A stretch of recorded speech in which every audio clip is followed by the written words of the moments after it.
What's going on YouTube? I'm Andrew Crawford, the HG legend, your boy, the GOAT, not the GOAT. But I look like a GOAT, close enough, am I right? I think I'm right. There we go. Sorry, Simba. Money in the Bank literally just happened, about 30 minutes ago. And I'm gonna go ahead and share my thoughts, get it out there, let everyone know how I feel about it. There's a couple high points and a couple low points. I'm going to talk about the low points, and there's one point that I'm still iffy on. We'll see how it plays out. We're going to open up with the women's Money in the Bank ladder match, which was phenomenal. I loved that match, because of who won. My current favorite female wrestler, Liv Morgan, won the women's Money in the Bank match. It had some pretty fun spots, and I didn't hate the match. I thought it was actually really good. And I think Liv winning is the right decision because she's such a talent. She's so pure in the ring, and it's just hard for me to root against her. She's such a great babyface underdog, and she's been built so generically, not even built to be a superstar. She's been built as an underdog generically, and it has shown in every match, every women's title opportunity. Her winning was great, and what happened later in the night after the Smackdown women's title match was even better for me. Next we had the United States Championship between Lashley and Theory. I'm a big fan of Lashley, and I'm also a big fan of Theory, actually. I really do like Theory. So Lashley winning I was fine with, and I'm still iffy about something that happened later in the night involving Theory, but I'm gonna get to that. We had the Raw women's title match, highly underwhelming. Oh wait, I should give these matches their star ratings. For me, I give the women's Money in the Bank match 3.5 stars.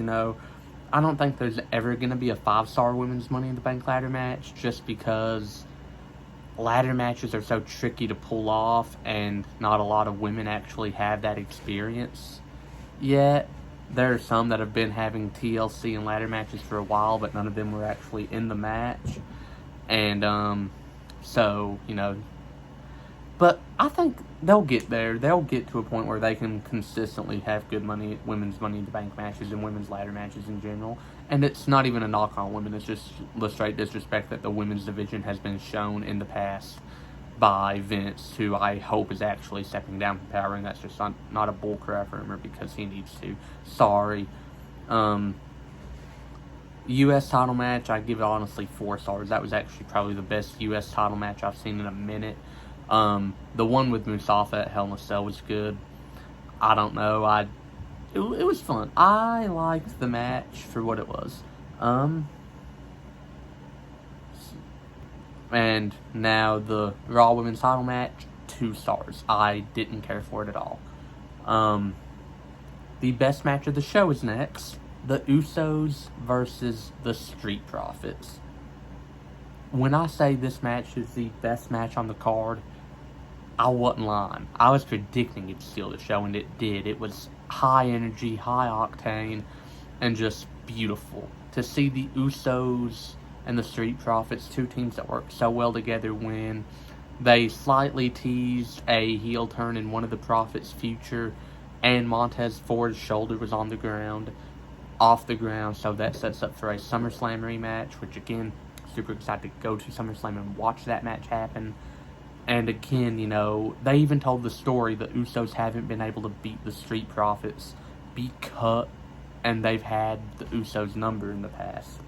And then tonight, they won through fluke, but again, that sets up for a rematch. This was a fun match, high energy, crazy intensity.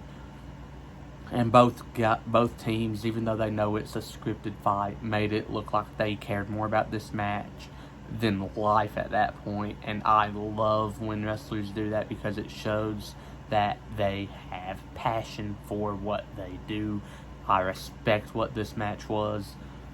And I'm trying to fly through this really quick because I really want to talk about the men's match. The Usos and Profits, I give 5.5 stars. I think that was the best tag match since 2017, at least. Since the Hell in a Cell match between the Usos and New Day. Usos are consistent workers. Who would have thought? And people wonder why I put them as a top 5 tag team of all time. Actually, why I put them at 4. I just think the TLC 6 are the undisputed top 3, but y'all know that. Anyways, Usos, Profits, 5 stars, 5.5 stars. Loved it. Okay, the Smackdown Women's title match I'm really excited to get into. Ronda Rousey beat Natalya. That didn't shock me. What shocked me was when Liv Morgan came out the same night she won the Women's Money in the Bank match, cashed it in, and won the Women's Championship. And again, copy-paste what I said about her when I talked about her winning the Money in the Bank match at the beginning of the video. Such a pure talent, a generic underdog babyface. You can't root against her. I'm so thrilled that she won. Literally, I cried. I was so happy. I can't remember the last time wrestling made me cry. I was so happy about something. Actually, I can. June 26, 2020, when Edge came back. But I loved it. I was passionate about it. My heart was so in it whenever I heard her music. And then when Rousey got her in that ankle lock, I was like, no. And then the roll up from Liv, the 1, 2, 3, even Ronda handing her the title. I was sitting there with a tear in my eye, just so happy. Oh, the actual title match between Rousey and Natalya, honestly, I give it 3 stars. It wasn't garbage. And I give Liv winning the title, the moment alone, 4.5 stars. I love Liv Morgan. She is everything to me. And if Liv Morgan ever somehow sees this video, will you marry me? Okay, that being said, now I have to talk about the men's Money in the Bank match. Now, originally there were 7 wrestlers in it, and those 7 wrestlers were Madcap Moss, Drew McIntyre, Omos, Riddle, Seth Rollins, Sheamus, and Drew McIntyre, Omos, Riddle, Madcap Moss, Seth Rollins, Sheamus, and Sami Zayn. And there was an 8th man added right before the match started. And that man's name is Theory. And again, I love Theory. He is talented. He can talk. I hate his gimmick, though. I don't like the selfie shtick. It's already gotten old. And you see, I'm gonna look at this from 2 angles that I've not done. This entire review. I'm gonna look at it from the eyes of the heartbroken fan who doesn't believe he should have won. And I'm going to look at it from the eyes of someone that understands the sport and understands storytelling. From the eyes of a heartbroken fan who's mad he won, that just means he's doing his job as a heel. He's supposed to make you mad. You're supposed to hate him. And I did tonight because I thought Drew should have won. And I'll explain why right now, I guess, because it makes sense. They got a UK pay-per-view coming up in September. And you have 2 of the most talented wrestlers from the UK of all time. Yes, I said it. William Regal, eat your heart out. Finlay, eat your heart out. Balor, eat your heart out. Sheamus and Drew are 2 of the most talented UK-born wrestlers of all time, and I'll die on that hill. And you need strong UK representation going in that pay-per-view. Either a world champion or Mr. Money in the Bank would do just fine. Not a mid-card champion, I'm sorry, but a world champion would be great to have going into or out of the UK pay-per-view. But you don't always get what you want. In this case, I don't think anyone wanted this truly. I like Theory again, but I don't want him to get the Roman Reigns treatment of getting pushed too far too soon. Because as soon as the Shield broke up, it was clear who they were going to make the guy. And it was Roman. Rollins had already kind of proved that he can go in the ring and prove that he's a good wrestler. But the thing is, they were never going to push him as seriously as they did Roman. Letting him get to the final 2 in the Rumble with Batista, letting him pin Cena before at one point and letting Roman do what Roman does, which is dominate. And, Theory is going to get that treatment, I'm afraid. And I don't want him to, because I like Theory, and I don't want to hate him because of how hard he's getting pushed when he shouldn't be getting pushed like that. Because I'll put it like this. Vince is trying to push him at this moment like he is a Cena, Lesnar, Roman top wrestler. And maybe even Orton. And I respect that. Orton and Roman are born from wrestling dynasties. The Spurs dynasty, they win. Well, the wrestling dynasties are different. They have a family lineage in the business. And Roman and Orton are from two of those families. Randy had his grandfather and father. Roman has cousins and he has Yokozuna, Rocky Johnson, The Rock, Rikishi, the Usos, the Wild Samoans. You name the Samoan wrestler and they're probably somehow related. And then you have Cena and Brock, who are massive individuals. Cena was a football player at a D1 college in Boston, and Brock played for the Vikings, and they were both on the line in some way. I think Cena was an end, and I think Lesnar was an offensive tackle. These dudes are massive. Theory's not that massive. What I'm saying is, those four guys, Orton, Cena, Reigns, Roman, are cut from a different cloth. Orton, Cena, Brock, and Roman. They are cut from different cloth than what Theory is. And I'm not saying that Theory's not a world champion caliber wrestler. He's just not at this age. See, again, Roman and Orton are cut from the cloth. This is in their blood. They were born for this industry. And Cena and Brock are, again, they're built for the industry and they worked to get into the industry. They could have done other stuff with their life, but they decided they wanted to wrestle. And I respect that. Because it's my favorite sport, and those are two of the biggest names in history. Theory is not a titan. He's not built like a freaking brick house with arms and legs. He's not cut from the cloth that his family's been doing this for generations. But he is built from the workhorse generation, the I put effort into everything I do generation because this is what I want.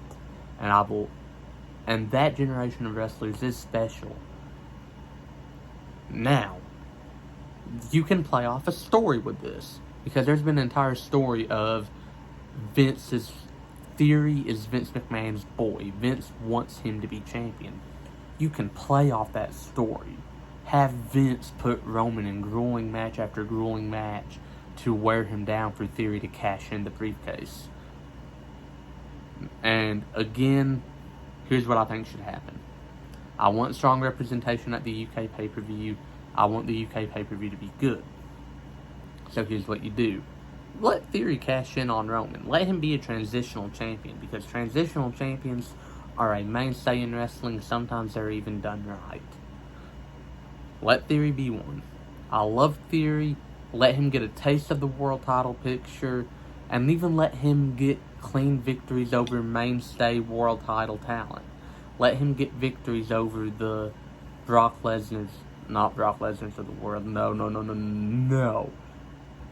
Let Theory get victories over the main card talents that have been champ before. Let him get victories over the McIntyres, Sheamuses, Rollinses of the world.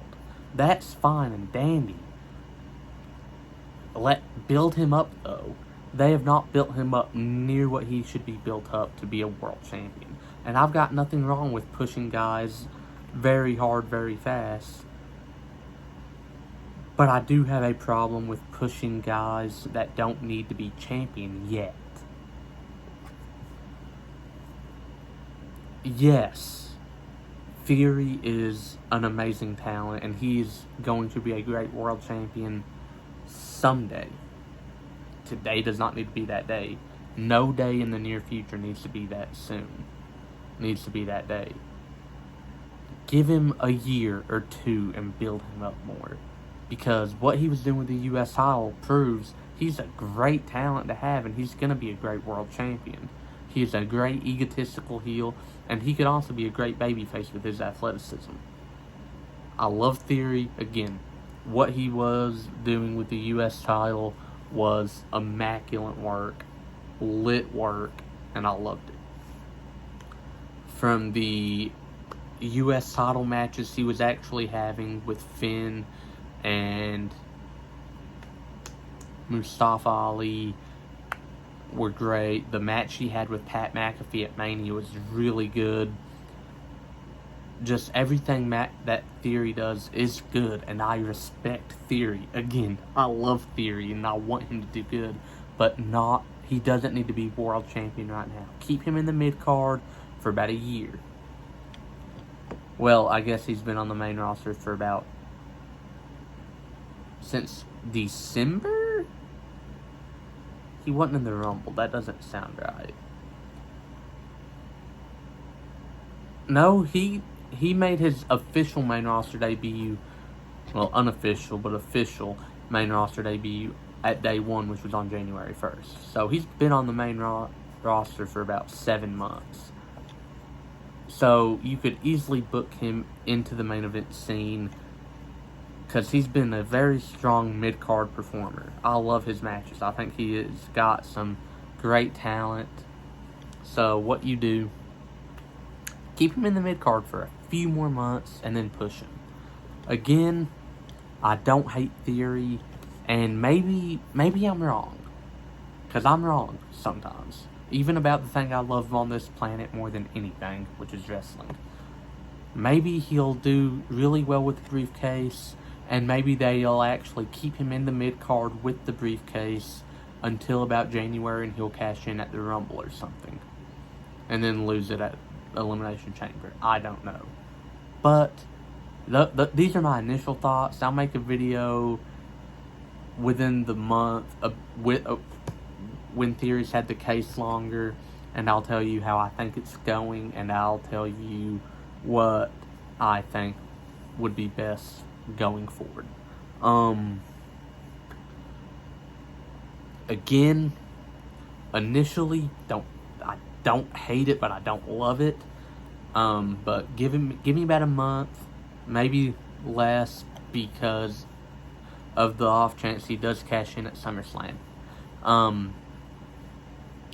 Give me a while to kind of process this. Okay, give me 2 weeks. 2 weeks from today. It is July 2nd, 2022. It will be technically July 3rd by the time I get this uploaded. So give me 2 weeks to watch Theory as champion, as Mr. Money in the Bank. So on July 16th, I will post another video, tell you what I think of him as Mr. Money in the Bank thus far, and tell you if I like it or hate it. But right now I'm still iffy about it. But I just wanted to get my thoughts on the pay-per-view out there. Sorry I spent most of this talking about Theory, but he is kind of the talk of the town at the moment. But again, the men's Money in the Bank match was actually kind of solid. I'll give it 3.5 stars just because of there weren't that many cool spots, and I didn't like the winner. But I also do understand they didn't have the really high-risk performers they normally would in a Money in the Bank match. There was a lot less high flyers and a lot more big guys. So it was more giants with ladders trying to bludgeon each other, which I'm cool with. But overall, I give the show an 8 out of 10. I love the show. I thought it was great, honestly. A couple underwhelming women's matches. The men's match did underdeliver slightly, but it didn't underdeliver enough to devalue the entire show. The Usos and Street Profits really boosted it. Liv winning the title really boosted it. And the women's Money in the Bank match, again, really boosted it. So overall, the show's about an 8 out of 10. I loved it personally. And again, stay tuned because I've got 2 videos of it out right now. Top 10 favorite matches by my top 10 favorite wrestlers. And I've got Triple H and Mysterio. Those are 2 of my top 10 done. I've got 8 more to do. And I'm not going to have them all done by SummerSlam. Boo. Sorry. And again, my SummerSlam vlog, which I'm for sure doing. 125% I'm doing the vlog. Just because, again, I'm thrilled to be going. I know it's not going to be one of these Richie Rich vlogs you see that Jester's doing when he goes to an NBA game, steps on the court, meets the players, gets to shoot on the freaking Golden State Warriors court. It's not going to be that. I'm sorry. It's going to be me vlogging the time of my life, going to one of the biggest wrestling pay-per-views of the year. With that being said, stay tuned. If you're not subscribed, subscribe. If you like the video, like it. Tell me what you thought of the pay-per-view in the comments. And with that being said, I'm Andrew Crawford, and I will see you soon.